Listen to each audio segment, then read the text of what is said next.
Why are you here today? Well, I was invited, which is always a good reason for going anywhere. No, I'm here because I'm fascinated by the court case that the professors have brought. I also have been feeling for 10 years that it was about time there was a voice in Germany. You know, how can it be that we've got pro-democracy movements springing up in every country across the European Union apart from Germany? So I've always been waiting and hoping and praying that this would start in Germany. And so I saw this as a very good opportunity to come along and to say to people here, look, I know it may seem daunting setting up a new political movement, but hey, if we could manage it in England, you can certainly manage it here. You said that Helmut Kohl is very wrong with this notion that Yes.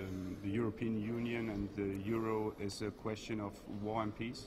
Yes, I mean, look, the analysis that people like Kohl have come up with is that the existence of nation-states caused war, and therefore, if we eradicate nation-states, it'll give us peace. That is the whole basis upon which Kohl believed in the European project. And whilst I know that he was sincere in that belief, the price he was prepared to pay for that was to sacrifice democracy and to sacrifice national identity.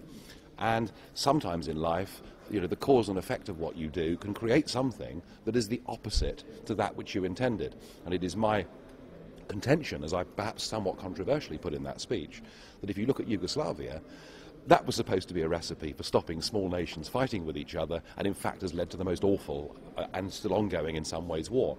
So to me, a much better thing for Kohl and others to have fought for would have been to fight to maintain stable democracies, because history shows us that stable democracies do not go to war with each other.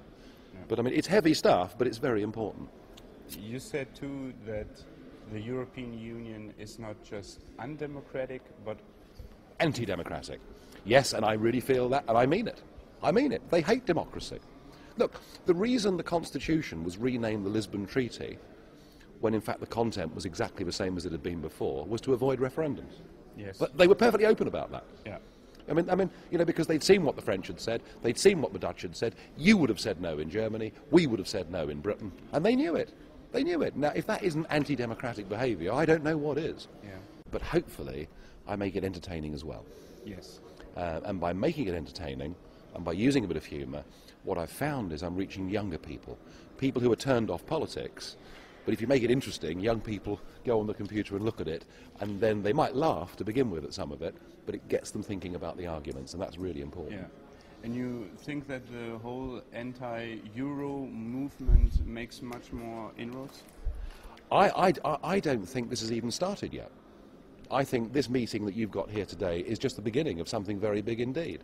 I think amongst German friends and family that I've got, I've sensed over the last few years that gently simmering beneath the surface has been a feeling that something's not quite right. But we better not say anything, because it was a bit embarrassing and it's a bit awkward. And now people are beginning to say things. And I listen really carefully through an interpreter, but I listened really carefully to what Hankel said and to what Schnack-Schneider said.